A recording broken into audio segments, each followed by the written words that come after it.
Oh, I danced. Okay. Yeah, I did get up and dance. What an eclectic musical selection.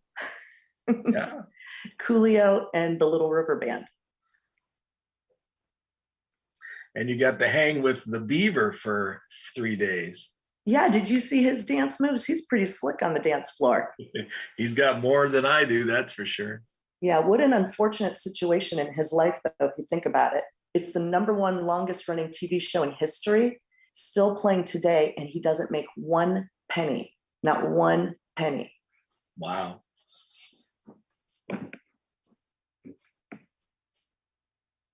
Has he found other ways to leverage that? You know, well, he travels and stuff, and he also is one of the biggest advocates for children actors. But he started a catering company when he was right out of college. Well, let's have him cook tomorrow. I'm good with that. Did you have any luck with Billy Butter? Can we get him to cook? We'd have to probably pay him. Hey, Rick, I'm going to make you co-host. I don't see Okay. Tony. He disappeared. Oh, there he is. There's Tony. Good morning. What's up, DJ Mr. Eastlake? What's up? All right, everyone. People don't know that about you, right? Mr. No, they DJ? Nope. DJ when I was a kid. So I had my own club and everything. So yeah. Pretty cool. You still look like a kid, Jerry. I try to be. You know what I mean? Thank you for saying that. Hey, Tony, how are you? Mr. Yeah, Tony, what's so funny about that? I don't know. It's just not easy. You know He has that Instagram filter, like softens his face. Yeah, right. Oh, you guys have a great weekend, by the way. You know, I'm gonna take the weekend off. I work 3 weekends a month, so I'm off. Take the weekend off. There's an idea. Weekend off. What? I know. Hey, it's Friday. That means there's only 2 more working days till Monday. Hey, Rick. That's right. Rick, I was thinking that everybody can take time off and take their vacations in about 2 years. But for right now, work through the weekends, do what you got to do, get out there and make it happen because this is the time. Chuck, did you drive home? Oh, sorry. What's that, Rick? Sorry, go ahead, Mary Beth. Did you drive home last night, Chuck? I did drive home last night. Whoa, that's impressive. Well, thank you. I'm not as old as I look. Chuck, go ahead, Rick. Chuck, thanks for that.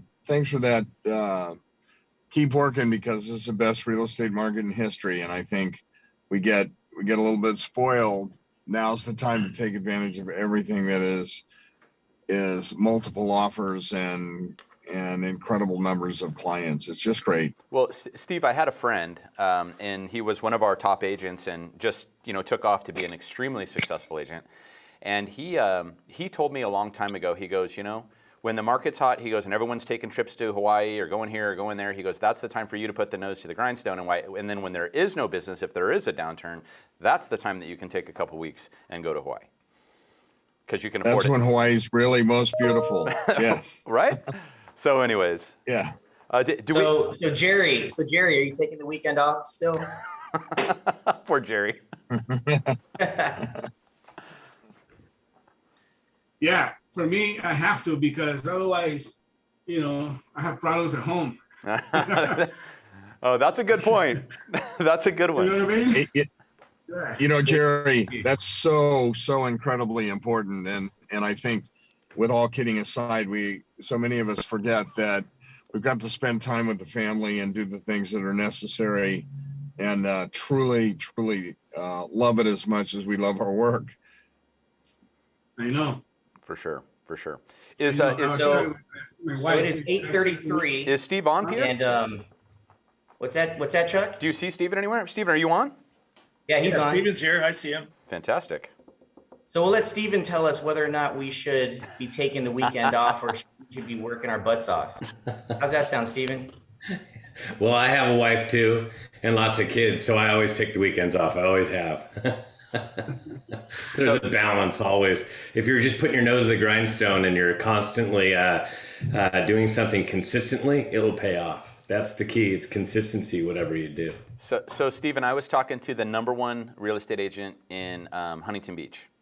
and he's numero uno. And I asked him, I sat him down, this is last week, and I said, what's your secret? I said, you know, why? How are you landing these big listings? How are you killing it? What are you doing different on your listing presentations? And he goes, well, I got Stephen Thomas. And I'm like, well, what do you mean? And he goes, I know the inventory left and right. And he goes, these people may come and they bring all these shiny pennies and all this stuff. He goes, but since I got Stephen Thomas and I'm listening to him and days on market and how much inventory's left and all this stuff, he goes, I walk in and they know they're dealing with the smartest dude in the room, even though it's really not me, it's Stephen. But they don't know that. Yeah. That's beautiful. I need to take you on the road with me. So I thought I would share that, man. It was pretty good stuff. I appreciate that. So I know you've been on the show before. Unfortunately, I have never seen you, but I've heard wonderful things about you. Would you mind just, for those people that have not seen you, can you just give us a little quick 2-minute synopsis of your background and how you ended up? Yeah, I'm going to do it on the, I will do it in my, I have a couple slides for the intro. I've been doing this for 30 years and was a real estate agent, knocking on doors, doing what everybody else does from 1991 till about, I hung up my hat in 2003, January of 2003 to help my dad at the time run a big Remax operation. Oh. And so I was doing a blended, I was managing and I was just getting too big. So then I hung up my hat. I actually gave my book of business to my sister and brother-in-law for a referral fee back because I did have a pretty big clientele. And then from there, I helped run that business, and then Great Recession swallowed everything up. And then I got into title insurance and the housing report. I had started the housing report earlier to help explain what was going on to agents in 2004, because that's when we all of a sudden had a whole bunch of homes come on the market in the summer of 2004, before subprime was born. And then then after we got swallowed up, that's what I did. I did my house report, did title insurance, hung up the title insurance gig a couple of years ago, and I've been doing this ever since. All right. Well, we're looking forward to it. And we understand that you're going to be covering San Diego County, and you might be touching a tad on the Temecula-Murrieta market as well. Yeah, absolutely. I've got a few slides for Temecula-Murrieta market. It's the Riverside County slides. They're doing very similar to what we're doing here in Orange County. So let's do it. Orange County, San Diego County, Orange County, everywhere in Southern California is kind of doing the same thing, but I've got slides that will demonstrate exactly what's going on there. Awesome. Let's roll, Stephen. Sounds good. You know what? I'm looking around. I need to get my clicker. So bear with me. Missing a clicker. Won't be able to roll through it if I don't do that. So here we go. Share. Let's got to start my presentation first. Let's do it. I like the baby blue paint, by the way. Yeah. Looks good. Yeah, this is actually my daughter's room. We're remodeling the house. So what a pain in the butt that is. That's almost as bad as moving. Wake up, get out of the room. Dad needs to get to work. Yeah, so we're moving upstairs in a couple of weeks after it's all finished, and this old office is gonna be my daughter's room. So awesome. It is her color, baby blue. Let's roll. So here we go. You guys can see that, right? Mm-hmm. Good. Am I doing the right one? I think I'm doing the wrong one. I think this is the right. Okay. Orange County. All right. Does it say Orange County? Yeah. Let me make sure. Hang on just a second. No problem. Hang on. There's Riverside. Yeah. See, Peter, we do have a luxury Stephen, market. We do have a luxury market. Stephen, it's Steve Games. For those people who don't know, how many children do you have? Oh, plenty. I've got a great slide for that, Steve. Okay. I have 9 kids, so yes, I will highlight all of these wonderful kids momentarily. Hang on, just that's a second. The one. Sorry, I didn't mean to ace it, baby. I'm sorry about that. I just didn't want to miss that. Where is it? Oh, there it is. I'm gonna stop the share so I can redo it. Let's see. There we go. There we go. I did the wrong share screen anyways. And okay. Here we are. So anyways, I'm gonna first start off with some fun fall photos. That's the way I start off all of my presentations, or with something fun, and this will be no different. So these are actually MLS listings. This was an MLS listing, of course, where there's snow, so it's not local. But for some reason, they decided to have mannequins throughout this entire house. And they didn't remove them for selling them. I guess they thought it would be good luck to keep all of the mannequins. But I asked, every single shot had tons of mannequins. I asked my wife to pick the top 3. She liked these 3.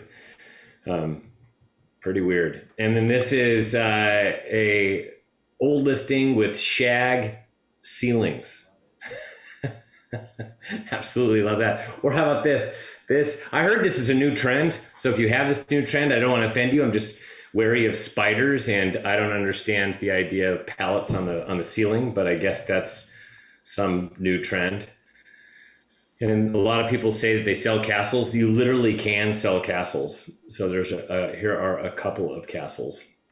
And the inside of these, I'm not even going to bore you with all the pictures, but it definitely looks like a castle in the inside as well. And this is in case you wanted a Barbie house. There is a Barbie house right there on the ocean. Yeah, I'm going to go to my $4 million house sitting on the ocean. Looks like a Barbie house. This is a wonderful bar. I don't even know what you do with this. This is kitchen backsplash. Pretty darn cool. And this is an agent that used this for marketing, went to a Home Depot and put a whole bunch of these out in the front of the yard, and then did this throughout the whole entire listing. Very creative. I hope they took them down when they started showing it. So buying a house in 2021, it's $180,000 for this. And look, it does include air conditioning, so that's a plus. So I'm going to get into my introduction. I am a quantitative economics decision sciences major from the University of California, San Diego, 30 years in the business, Orange County native, Capital Valley High School grad. I do have 9 kids. I'm an avid runner. I actually changed that because my knee is killing me. So I'm going to change that to avid swimmer, because now we're going to move on to swimming. I'm getting too old to run. And so I am a blended family. I brought the 6 on the right. My wife brought the 2 on the upper left, and I adopted hers and she adopted mine. And then we had this bonus guy. He is 3.5 years old and in Montessori. Thank goodness, because he's a handful. And we've been in the press from Financial Times of London all the way to New York Times. And so we've been all over the place. Reports on Housing, that is our company. It's all about delivering you strength, kind of like what you were just referring to. The agents utilize this in their tool basket so that they can articulate exactly what's going on in the marketplace, because everybody can find information on the market, but is it the right information? Is it true information? Is it something that they can properly set expectations on? And that's what this report's all about. And it's not about the past. We don't focus on closed sales data. We do include it in one of the charts that you can have, but it's not something I talk about regularly unless there's something outstanding happening, because that's a snapshot of the past. I want to know what's going on right now and in the future. What does the inventory look like? That's the available number of homes today to show your buyers. What does demand look like? That's the last 30 days worth of pending sales. And from that, we're able to get the velocity, the speed of the market. Of course, the lower the market time, the quicker the market. And we all know that in spades right now, right? So the reports are used for the listing presentation. They're used to get price reductions. That will come when this market just downshifts a little bit, because we have a lot of people that are just off on price, but they're getting away with it in this marketplace. A lot of people, buyers still sitting on the fence saying, I should wait till later. I want to answer the bell to that. That last report talks about why they should act now, not wait, type of thing. And then also, it's just about making more money for you guys and properly setting expectations of everybody around you so that they can make good financial decisions and you can actually close escrow.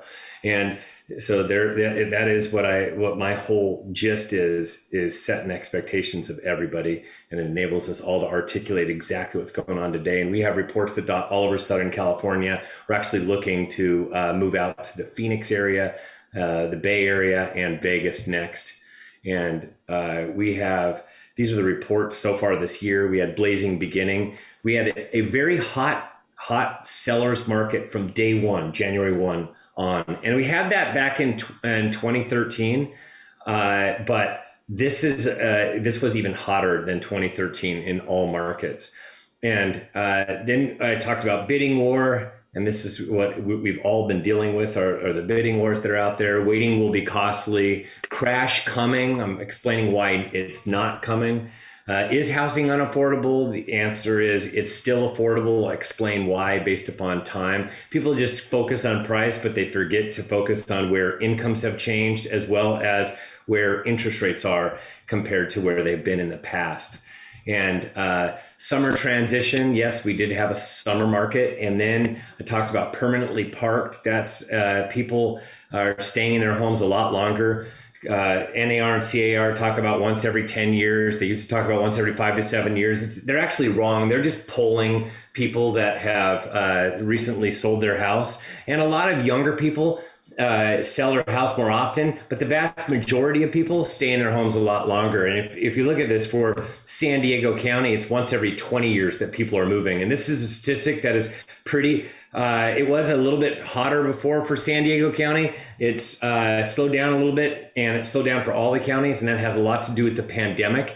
But the problem is it's kind of remaining at even a lower level of people coming on the market. There were a lot of people that used to come on prior to the Great Recession. Then fewer people moved, and people didn't move as often. And if you look at Riverside County, they're once every 16 years. They're probably the best, the strongest out of everywhere. If you look at Orange County's 24 and LA's 28 years. And this is just taking the sheer volume, the number of single family residents in condos, and then looking how many closed in the prior year. So that is a true turnover. And I'm not talking MLS, I'm talking tax recorded data. So these are the actual turnovers for these counties for last year. And I do this every single year. Forbearance, foreclosures, facts. This is about the distressed wave. I'll talk about that. Unhealthy pace. I'll definitely talk about that. The autumn calm. So there was a shift into a autumn market. That's where we are today. And then the most recent one that came out, Orange County, San Diego, and LA got theirs last week. It's called Buyers Against the Ropes. And this is, and I've got some slides for everybody to see on this. This is why I'm asking these buyers that are feeling like they've been doing this too long. There's buyer fatigue setting in to get back up into that center ring and continue the fight, because it will make sense a year from now.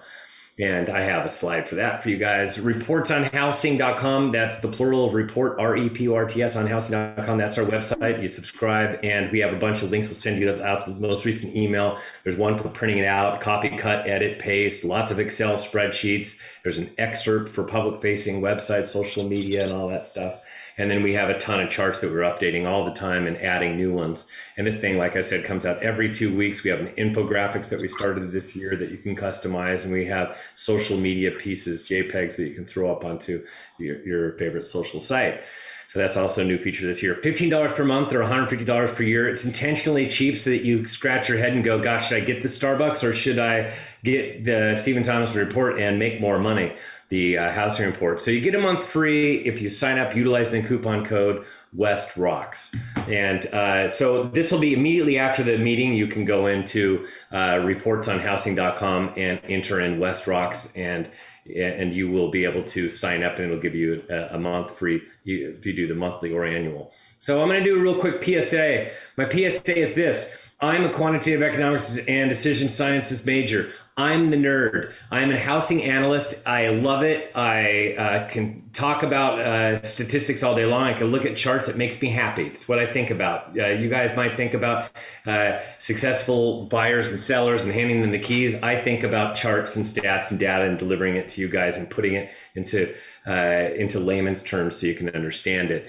And I pore over all the charts. This is a cockpit. I don't know how to fly this. I don't think there's that many people that do know how to fly a big giant jet airplane. Instead, I have a cockpit with instrument panel. This is my cockpit. I look at all these. So I don't expect people to be able to read all this stuff and understand it all. I do, and that's what I do for a living. So when you've got these people that are doing YouTube vlogs and they're sitting there with a suit, I can guarantee you they're wearing shorts just like I am right now because you cannot see. They're wearing shorts, and just because they're wearing a suit doesn't make them smart. As a matter of fact, they're often missing the credentials, and most of them are investors that got rich, got lucky, and they think they know everything about economics. But I can guarantee they're not following all the charts that we're following, and I actually have an economic model. That's what economists do. So there's a lot of social media misinformation. I don't like to look at that guy in the suit. I want to point out this is really what they all look like.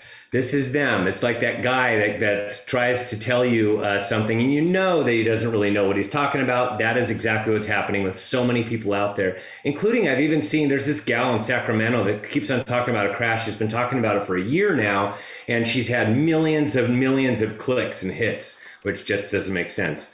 So get the right information out there. We're going to get into housing crash. The reason everybody's talking housing crash is because home values are skyrocketing. It's a very, very popular Google Trends term, housing crash. And the reason for it is because of this. You see it, we're skyrocketing on the right, and we're comparing it to 2012 and 2013. It went up like crazy back then, but then came down. And the reason it came down in 2013 is because interest rates rose. And when interest rates rise, it kind of cools down demand a little bit. That's what I was hoping would happen for our marketplace. And we didn't get it. We got up to 3.25% back in March, and then interest rates came down. And it's been 3% or less ever since. So this is what happens when interest rates don't go down. We continue to go up. I imagine this is through Case-Shiller. The last one is July. Then actually, the last one was June. The next one that comes out, it'll come out this month, is for the month of July. And that month of July will probably hit 20% year over year appreciation for the United States. It's already the highest ever, and it's going to get to 20. I think it might make its way to about 20.5. That's going to be the appreciation across the U.S. And that just, everybody just automatically goes to this fear factor. They start worrying about things. They start Googling things. And the reason for that is because we remember the burn of the Great Recession. The Great Recession was hard, right? And either we were burned, somebody was burned. It impacted so many different people. We know what that burn feels like because it's that one where when you get in the shower, it hurts when it's even cold water. And so then the next time we apply sunscreen, well, we're there right now. So we're constantly looking backwards going, yeah, I remember what that burn feels like. This is going to happen again. And I don't want to be the one that's stuck buying at the top of the market. So they compare everything to the Great Recession. The Great Recession, this is not. As a matter of fact, the Great Recession was fueled by this. It was a credit bubble, is where everybody was able to get loans. It didn't matter what you did, how much you made, if you were alive or dead, or even if you were a dog, because dogs got them as well. Anybody could get a loan back between about 03 and 07, when it all came tumbling down. This time we have credit that is getting better from 2014 on. It's been getting a little bit better. There's more mortgage applications. That's what this is. And it's going up. And that's because it's an expansionary time, and it's slow. This is the way charts are supposed to look. So we have not been dealing with this. There's been no slim shady lending. And you need to understand that in 2006, there were $376 billion in loan mortgage originations that had credit scores less than 620 FICO scores. In 2020, it was $74 billion. Do you see the difference? And this was just in 2020. And we've been following this pattern since we came out of the Great Recession. It's been very, very difficult to get a loan unless you can fully qualify. You just can't have junk credit and get a property. You've got to, your interest rates are going to be higher, and there's going to be different things that happen because of that. And you have to put more down. Cash out refinances, they're not a big thing. They're coming back a little bit right now, and that's because we have so much tappable equity. Tappable equity is above 20%. So, and after you tap out your equity, you still have 20%. So you're able to do it. I'm telling you, it's at the highest it's ever been before. $9.3 trillion of tappable equity across the United States, and we still have 20% equity in our houses. So low down payments, and no down payments, that's what we were dealing with before. This recession only lasted 2 months versus the Great Recession at the bottom. It lasted 18 months. It was the longest recession since World War II. And we just had the shortest recession, 2 months. It was the months of February and April of last year. And credit scores, you can see that on the left, we had a mix of credit. The people didn't have the best credit that were getting loans. And if you look on the right, you see there's people, they have outstanding credit. And when you have outstanding credit and you have a good job, these are the people that are probably not going to default unless something major catastrophic happens. And we're not in that kind of an environment at all. And we weren't in that environment before. We just did some very, very bad things, and we fixed it since. And you could see it with this chart. Credit is solid. The housing market is solid. Really, it was a supply and demand thing. And I could see prior to the Great Recession, like a locomotive, what was coming down the tracks. And that is this. We had a supply glut. In 2000, in the fall of 2005, I knew we had a problem. And we had a problem because all of a sudden, we went from, it was about 5,000 homes all the way to 8,000 homes by the time we got to the end of 2005. And then we started 2006 with about 7,500 homes and went all the way to 16,000. This is in Orange County. And I'm telling you Orange County because I don't have San Diego, Riverside, and LA and all that go backwards, but I'm putting this on here so you can see that what we have is we had a lot more homes prior to the Great Recession, and it was a supply glut across the United States. I just don't have the specific figures, but I did follow Southern California before. I just didn't write them all down. Orange County got all the way up to 18,000 homes. You have to understand, San Diego County, probably it was about 22,000 homes that it got to in 2007 at the start of the Great Recession. And you can see that's the supply glut. You compare that to where we are today, and that's like nothing on the market. And you'll see very, very similar numbers in San Diego, a little bit higher in Riverside. We'll get to that in a second. But the Great Recession, over 40% of all mortgages across the United States had less than 10% equity. And 28% of all mortgages were fully underwater. So get that, 28% were fully underwater. Do you know how many are currently in forbearance right now? It's 3%. That was as of this week, went down to 3% of all loans are in forbearance. That's 1.5 million people are in forbearance. The height was in June with 4.3 million, and 98% of those 1.5 million that remain have 10% plus equity, which means they can sell if push comes to shove. They're not going to become a short seller foreclosure when they have plenty of equity and they can get a check at the end of the day. They're going to work with you to sell their home if they're still in a bind. 7.1 million total people have utilized forbearance. So 4.3 was the height, but you can actually still start forbearance today. You can even do it on September 30th, and then you can do forbearance for a year. It ends on October 1st. You can no longer start forbearance. So forbearance is going to be around for the next year. So it's just more and more people are coming out of it because there's not a lot of people that are taking advantage of forbearance right now, but still people can go into it right now. 5.7 million people have exited forbearance. This is courtesy of Black Knight. They do great statistics. The number out of the 5.7 million, 3.6 million are performing. That's 63%. Another 27%, 1.5 million, removed it and paid off, which means they sold their house or they paid it off somehow. And So that's 90% are either removed and paid off or are removed and performing. You have delinquent in the workout unit, 352,000. This number has been growing a little bit because we have a lot more people coming out of forbearance right now, and they're working with the workout unit to try to figure out how they're gonna pay back what they missed. And a lot of those people will become removed performing after they work it out with the workout unit. It's only 217,000 people, 4% are actually delinquent. That is a tiny fraction. And a matter of fact, it is so small that we're looking at statistics, and we actually think that there are going to be fewer foreclosures than prior to the pandemic, just because of how flush people have been and this forbearance program actually worked. So no wave of foreclosures. There's going to be no bubble, no crash. Instead, what's going on is an unhealthy pace. That's what we're experiencing right now. It is extremely unhealthy. So just understand that.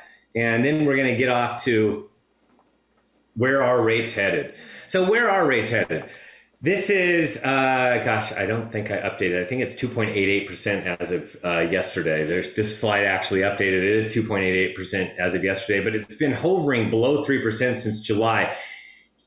And it's going to go to 3%. Right now, and that's because the 10-year Treasury has been going up, and what happens in 10-year Treasuries is typically what happens in mortgage rates, and but I'll explain what's going on there. But you can see here, this was the start of COVID over here at the start of March, and we could see that what happened after that, our interest rates fell. That's that blue line. And we hit 17 all-time record lows. We would not have had a single one. We wouldn't even be where we are today had it not been for COVID. The 17th was experienced on January 1st. That's the bottom of that blue line going down. And then it started to go up after the first week of January. And then it made it all the way up to about 3.25% in March, and then came crashing down below 3% again. And that's where we've been remaining for quite some time. This is the 10-year Treasury. I follow this. The reason I follow this is because this is exactly what happens to mortgages. And this will tell you what's happening based upon the appetite of long-term debt, on what the appetite's going to be for purchasing these mortgage-backed securities, which in turn, the whole thing kind of shows you where the 30-year mortgage rates will be. And from August of last year, you can see we dipped down below 1% for the first time ever. And that's where we were able to get these low interest rates. Then starting in August of last year, we started to see the 10-year Treasury rise until we got to March. And I was thinking, yes, because we need higher interest rates. We got all the way up to 1.7. This was, as of a couple of days ago, at 1.371%. It's now above 1.4. And when it gets in the 1.4s, that means that it hit the level where it's going to start to rise. So we're actually going to see now interest rates at 3% versus 2.88% where they have been. And what happened after they got all the way up to 3.25% is they came down, and they've kind of remained down. But like I said, within the last couple of days, because of all this tapering and different things going on that they've been talking about, interest rates are coming up just a little bit. But the interest rates since 1981 have gone from 18% all the way to where they are today. And that is that 3%, below 3% type of thing. And as a matter of fact, the 10-year Treasury has gone since 1981 from 18% 15% back in 1981, all the way down to where we got below 1% last year, and now it's hovering where it is right now. You can see long term, this is the trend, and it has nothing to do with the Fed. It has to do with the appetite for investments and the people around the world keeping their money longer and having no place to park it. So rates are coming down. And when we talk about Fed tapering, I want you to understand this, just a couple things. Right now, the Federal Reserve is spending $100 billion per month on buying the mortgages that we put together. They're called mortgage-backed securities. They're spending $100 billion per month. What they've been doing is they've been doing 40 billion new purchases and purchasing another $40 billion worth every single month. Now, what you don't know is that a lot of people refinance or they pay off when they sell their home, their loan. And what are they going to do with all that money? Well, it's coming out to be about $60 billion per month.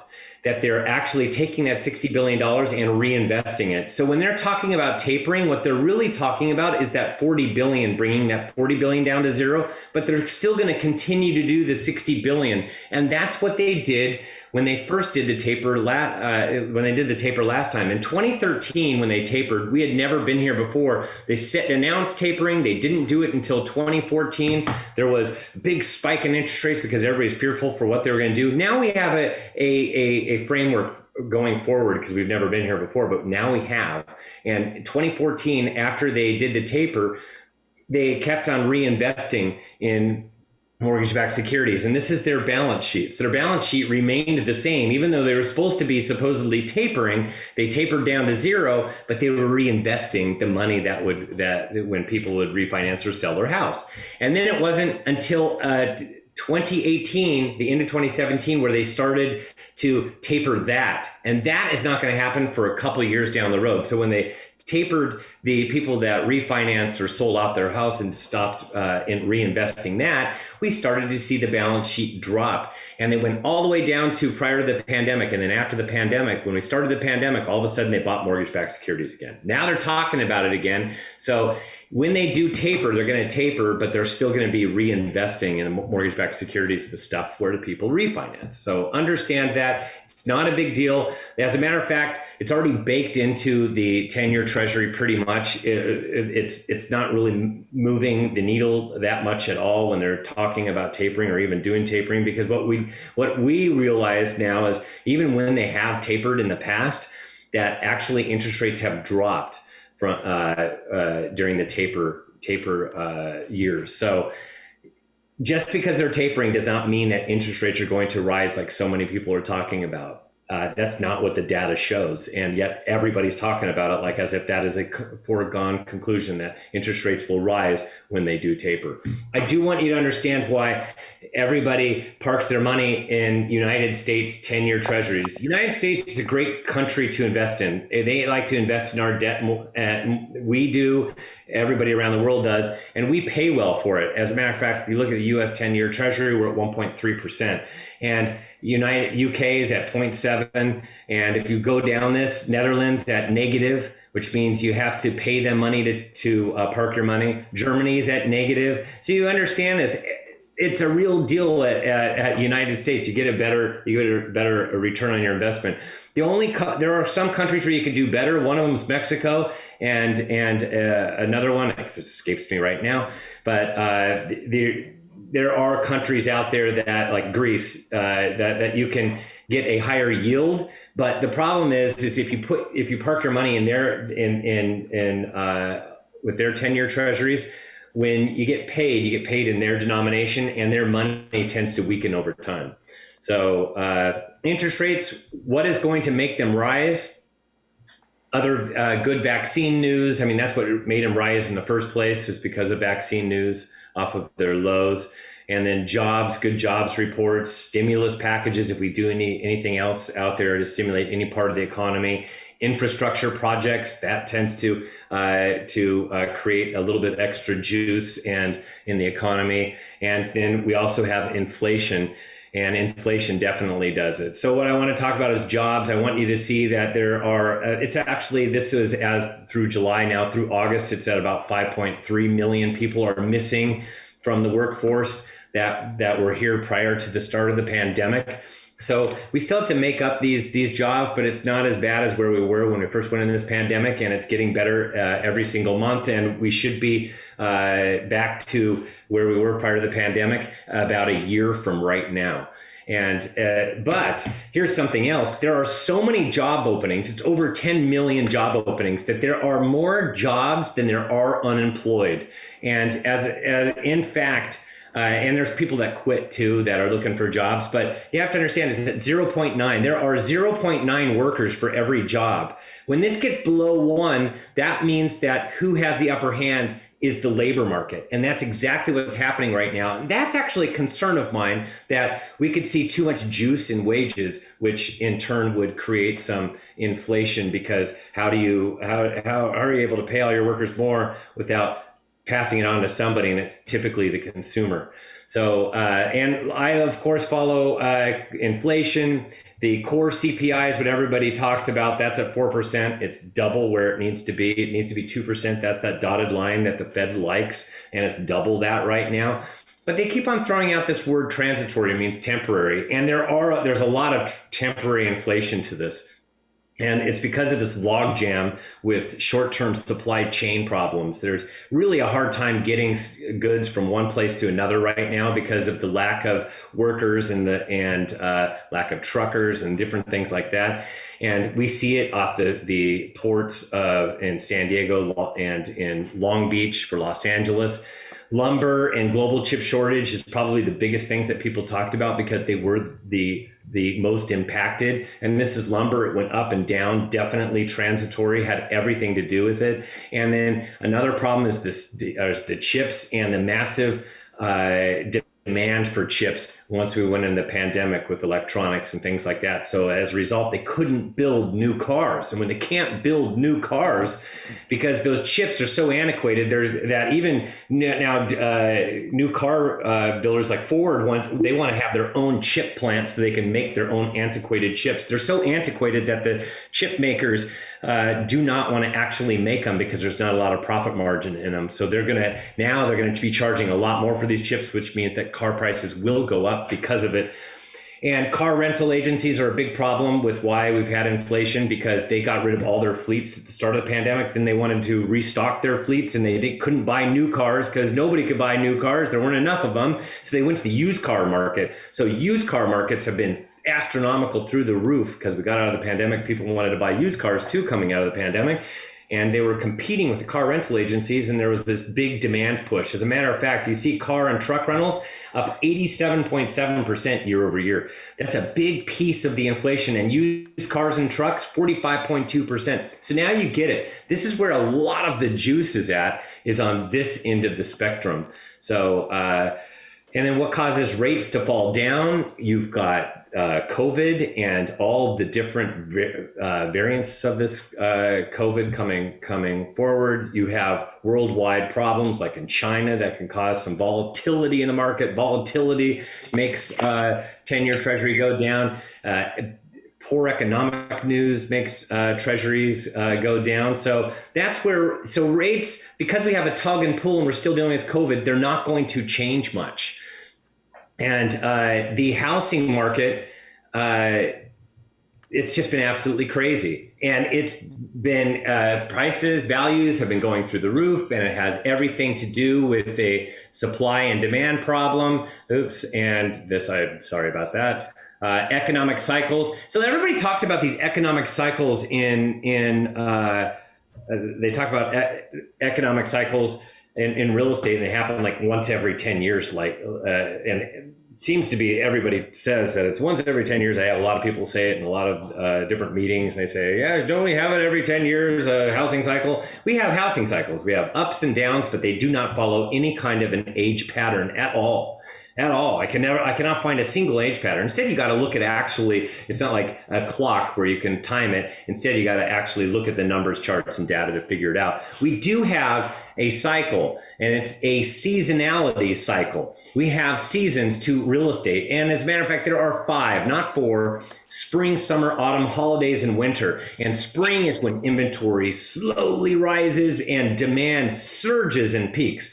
And then we have the summer market. And that's where inventory climbs and peaks. It gets even higher, inventory does.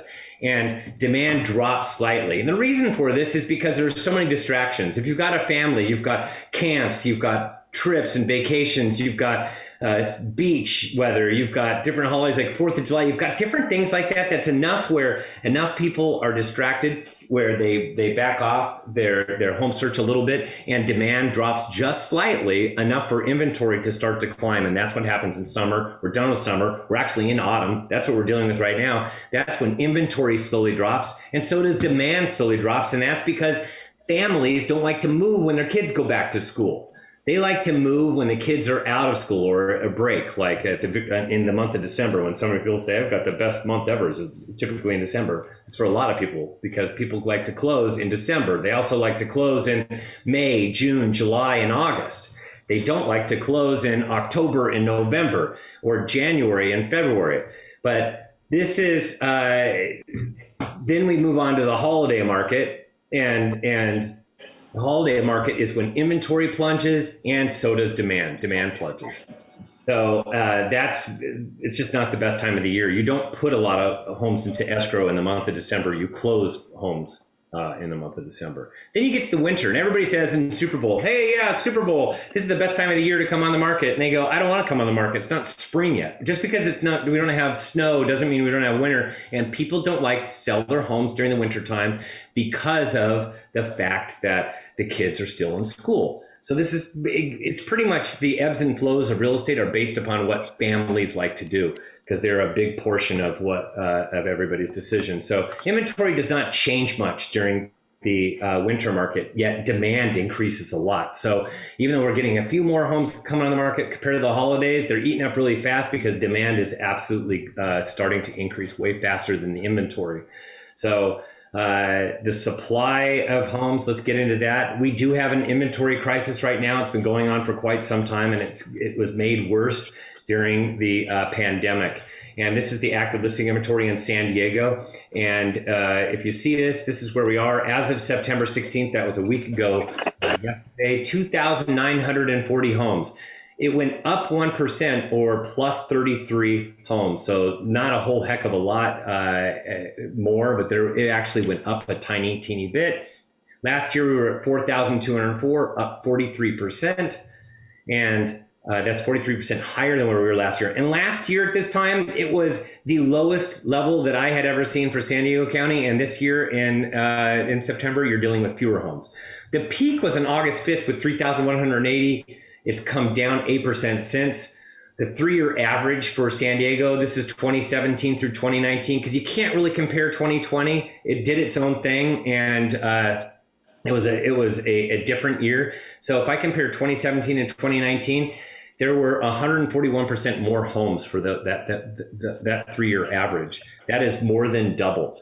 And today, I actually snapped the numbers as of last night, 2,776.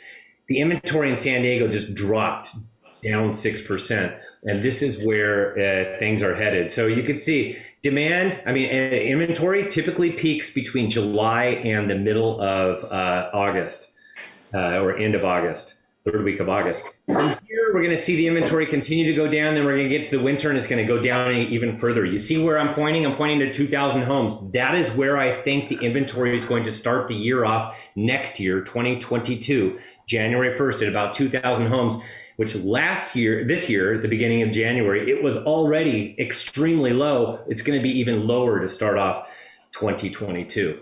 And the inventory, you can see this on the right-hand side, the inventory for Riverside County. This too, yes, inventory has been rising, but it's nowhere close to how high it's been in the past. So inventory has been rising, and September 9th was at 3,424, up 4% or up 123 homes. Last year it was at 4,266, that's 13% higher. Riverside County is the only county that hasn't peaked. San Bernardino County just peaked late September. Typically, across the United States, everything peaks in July or August, and there are some markets that wait till September. And nationally, it's been more September lately. But for the rest of Southern California, it was in August that everything peaked.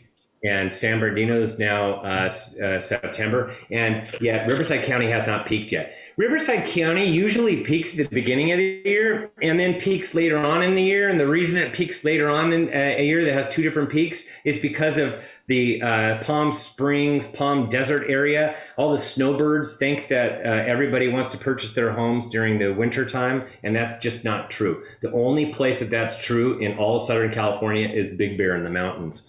So instead, their demand peaks in the month of May, like everybody else's demand, but a whole bunch of people come on the market, and that's why the inventory rises right here. It's starting to level off a little bit. I could see the 3-year average is 8,364. That's 144% higher than where we are today. So that's a lot more homes than where we are today. You can see how muted it is. Today we're at 3,433. So it was almost where it was 2 weeks ago. So it's almost the same. I think we might be reaching that peak, that delayed peak for Riverside County too. It just has not quite peaked yet. And where are all the homes? So the 3-year average from 2017 to 2019 in San Diego County, for all of 2020, it was off 10% compared to those 3 years. 5,325 missing for sale signs. In January to August of 2021, 14% off comparing it to 2017 to 2019. That's missing another 5,259 homes. San Diego County has had a real problem, the worst out of all Southern California, of not placing enough homes on the market. You could see missing 10,500 homes from all of 2020 to August of this year. That's a lot of missing for sale signs, and it's actually eaten into the number of potential escrows and the potential number of closed sales.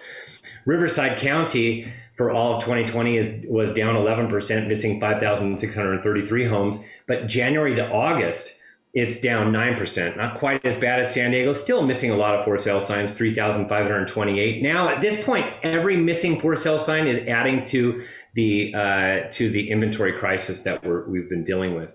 And people think it's because of COVID-19. I am not convinced that once COVID-19 goes away that a flood of people are going to come on the market, because we've had ebbs and flows where COVID-19 wasn't that big of a thing. Let's go back to April, May of this year. We didn't get this flood of people that came on the market. Instead, what's really causing people not to place their homes on the market are a couple things. COVID-19 changed our idea of a home. And also, we also know if we place our home on the market, we're going to get a great value for our home. However, we also know how hard it is going to be to find a replacement home. So because of that, they're asking themselves, where will I go? It's like going grocery shopping back in April of 2020. There was nothing on the shelves. It was really hard to find something. So, and go find toilet paper back then.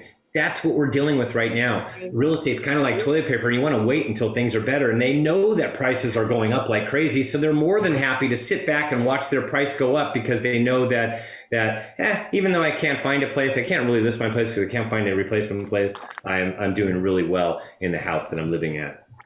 So, and then where are we at demand wise? This is a snapshot of the last 30 days worth of pending sales, and it's nuts right now. Interest rates is the culprit for why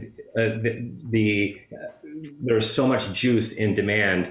And if you see this, we've dealt with a lot of auctions, and it was where the asking price is actually the reserve price, kind of like those holiday auctions that we've all attended.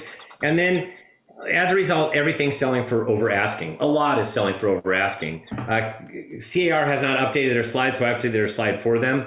Did you know that for August of 2021, so last month, 67.6% of all closed sales in the state of California sold for above their asking price?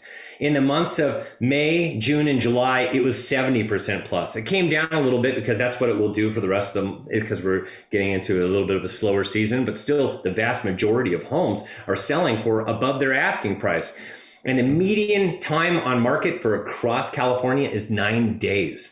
And that's down 30%, almost 31% year over year. And the sales to list price ratio is 102.8%. That's 2.8% above the asking price. That's what that means. That's absolutely amazing.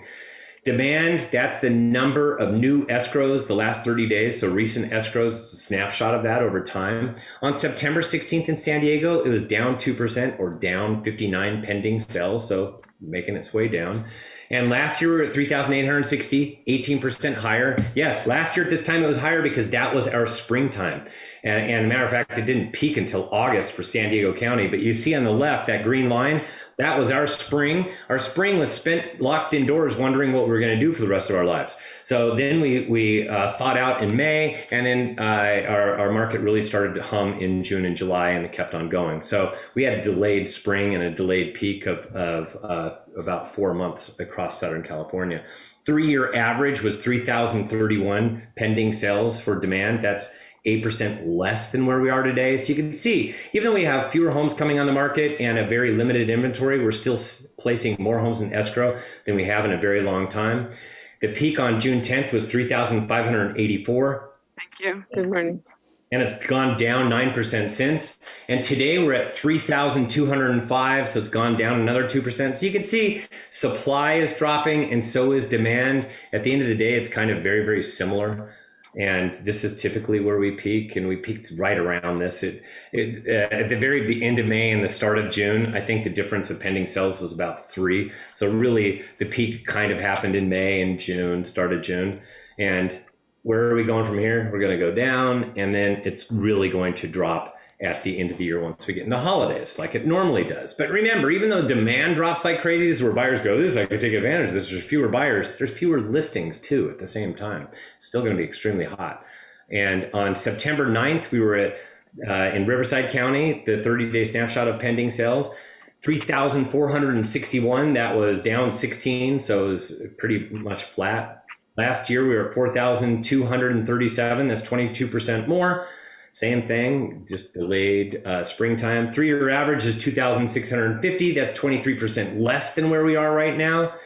And the peak on March 11th is 3,976. So we peaked way back in March, and it's gone down 13%. Today we're at 3,471, so it's pretty much almost the same thing as where it was on September 9th and as where it was at the end of August. So you can see it's kind of been flat, which is pretty good for Riverside. Not going down that much at all. So how fast is the market moving? Well, in San Diego, this is market time. Place your home on the market. When are you going to open up escrow? On September 16th, it was at 27 days. It went up 1 day. Last year, we were at 33 days at the same time period, very close to where we are today. The 3-year average is 71 days, a lot higher than where we are. And the low was on April 1st of 19 days. It's gone up 8 days since.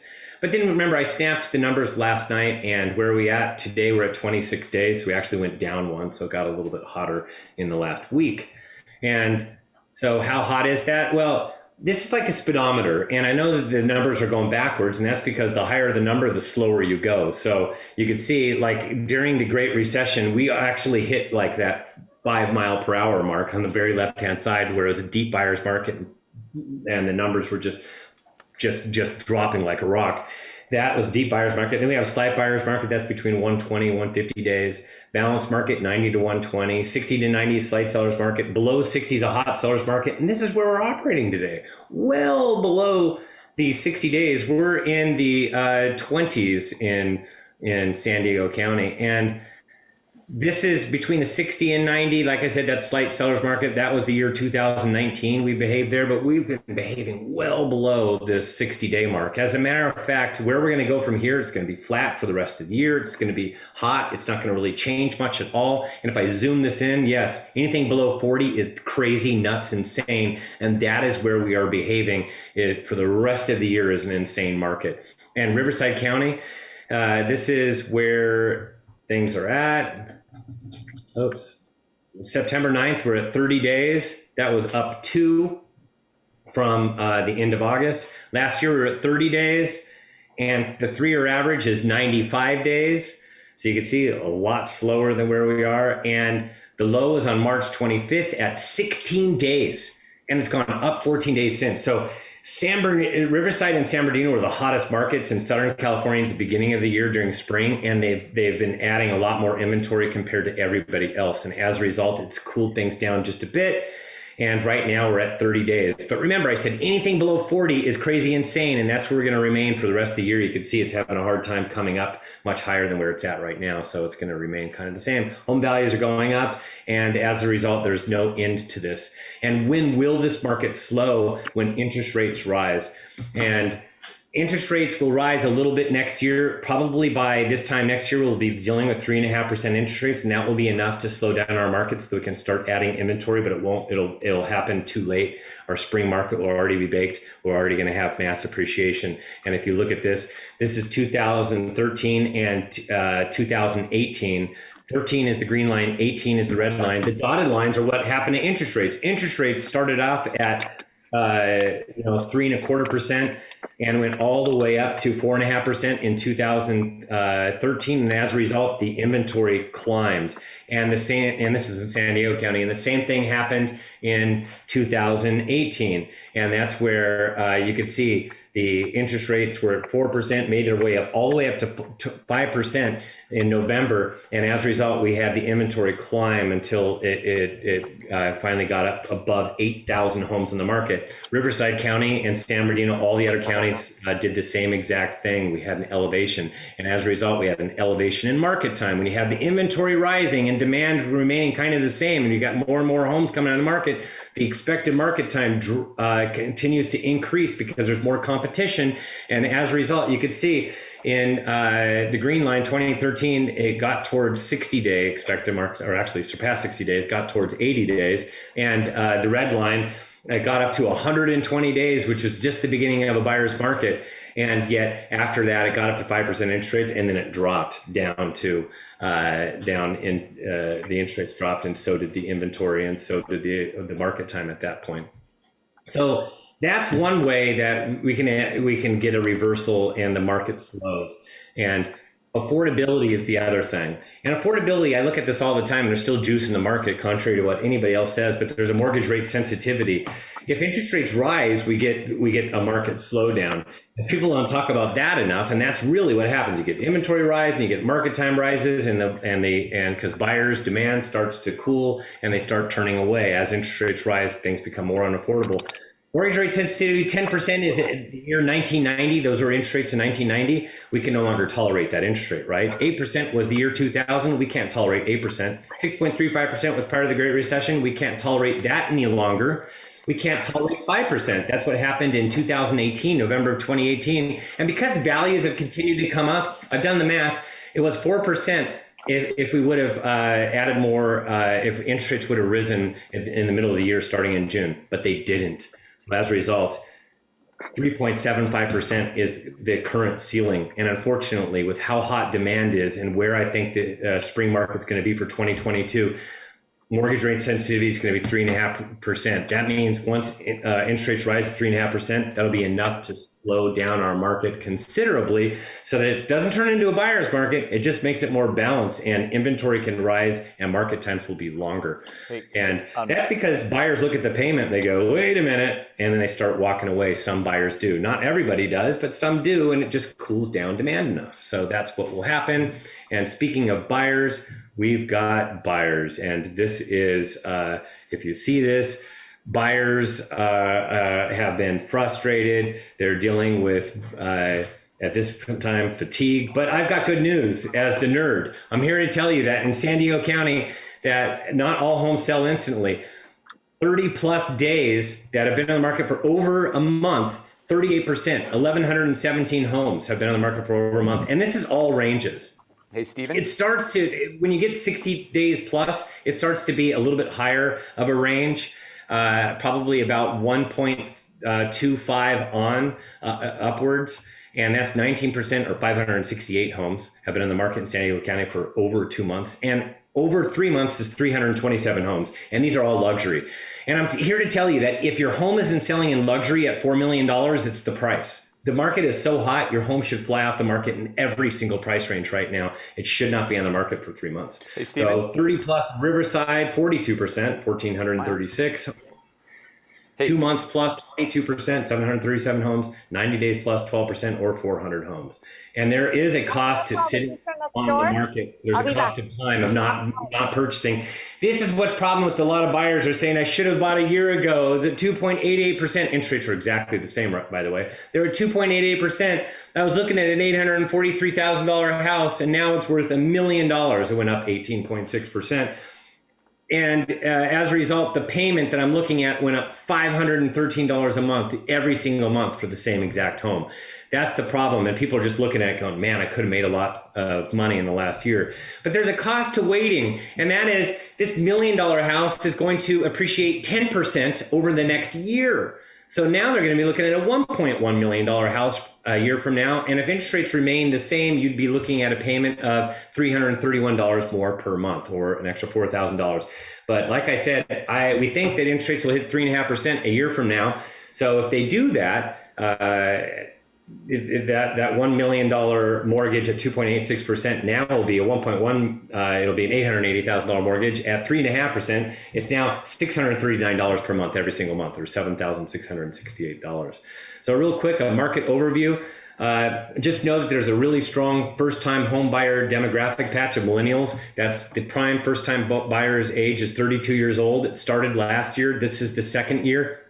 And this year and next year are the height. And then it goes on for a couple more years beyond that, where there's a height of never seen before this many first-time home buyers. So it's adding fuel to that demand side of the equation, besides just interest rates. And San Diego closed sales August 2021, 3,640 was August number. It was down 2% compared to last year. But January to August is up 21% compared to last year, and it's the most sales since 2016. All other markets, it's the most sales. Is very close. 2016 just beat it. Prior to that, every other market is 2005. San Diego County's closed sales are a little bit more muted compared to everywhere else, because you guys have placed a lot fewer homes on the market compared to all the other counties. And Riverside County is at 3,325, actually dropped 10% year over year. And January to August, it's at 27,492. That's up 22% compared to last year. And it's the most sales since 2009 right now for Riverside County. And luxury is absolutely surging. San Diego luxury closed sales is at 1.25 million plus. That was at the beginning of this year. That's the top 10%. That's not what it is today. I've snapped it. I haven't done it for Riverside County because I just didn't have enough time this morning to do it. But you can see this Himalaya on the right is all the number of sales above 1.25 million. All of a sudden, we're doing a ton. We never did this many before.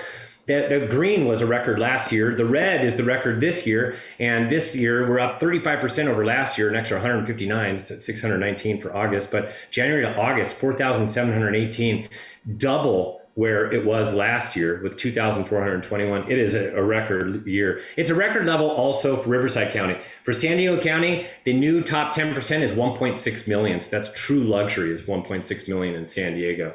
And you can see the expected market time for luxury is at 50 days. And San Diego, the different price ranges, you can see for 2 to 4 million, it's still below 60 days. It's a hot seller's market below 4. At 4 million plus is 164 days. Yeah, that's 6 months. Yeah, that'll take a little bit longer to sell, but it's not like last year, 277 days, or other years where I looked at it, it was like 1,000 days for a $4 million plus home.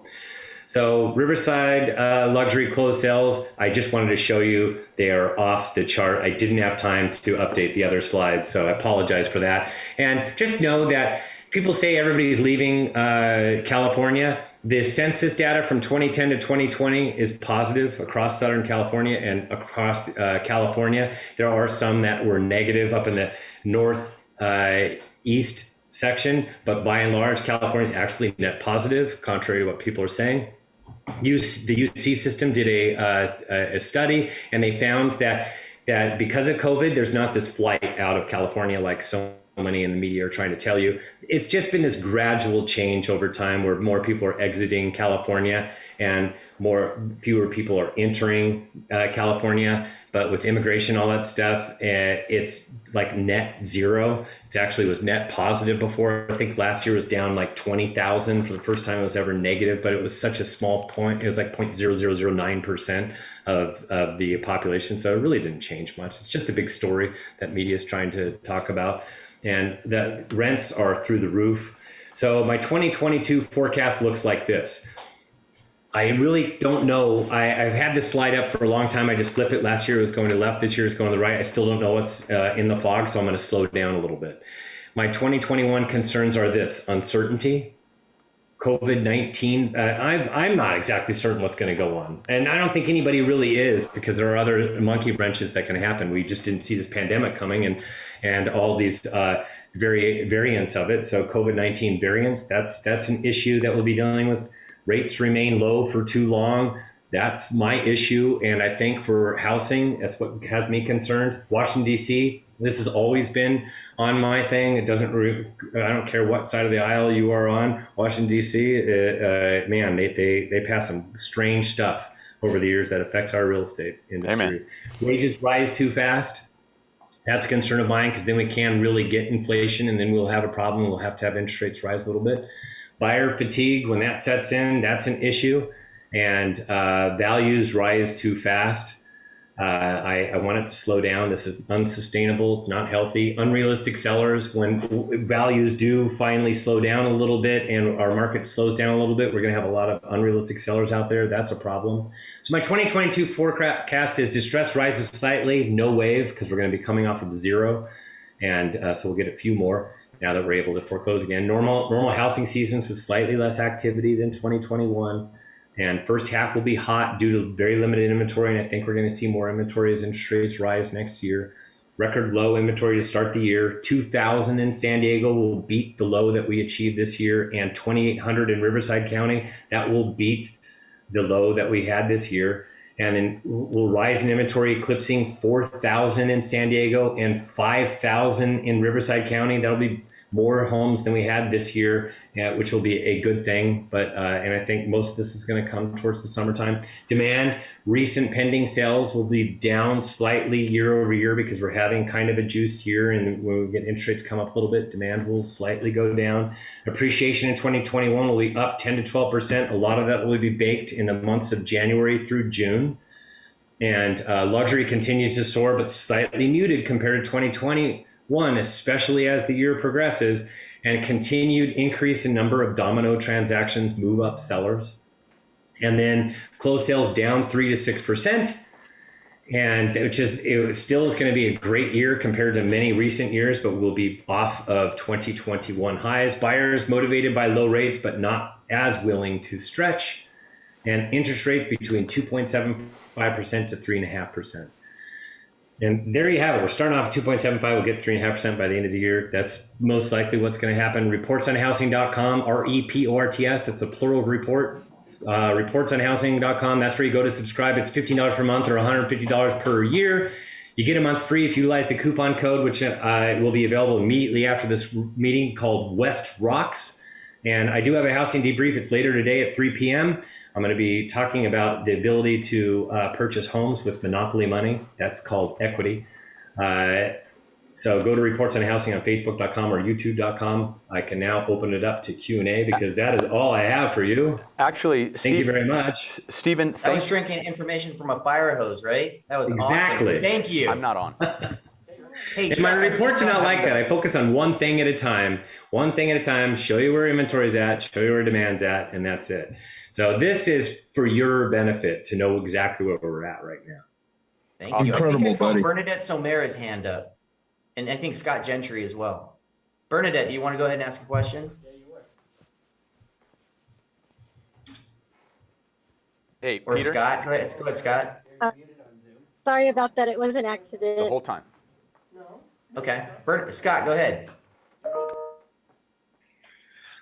So I've been reading a little about Evergrande and China. There's the New York Times. There are 1.6 million housing units for. Can you guys hear Scott, or is it No, my connection bad? hey, Peter, I think he's been buzzing out, man. And I do want to say this, Stephen. We ran over by 10 minutes, but Peter, my phone has been blowing up with people saying that these are the best statistics and exactly what they needed to hear. I mean, nonstop. So even Kim England, from Point, she's like, it's the best speaker I've ever heard. So, Stephen, we'd love to have you back onto one of our upcoming events, man, to talk about your forecast and days on market as we come up closer to the end of the year. I mean, what do you think, Peter? We do something joint and try to get him back on to do like 15, 20 minutes on that forecast. You down with that? That would be pretty awesome if Steven's willing to do it.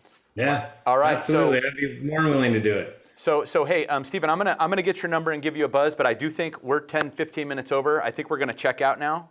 But man, great job. So much appreciated. People are asking one more time, what's the website to go sign up for your program?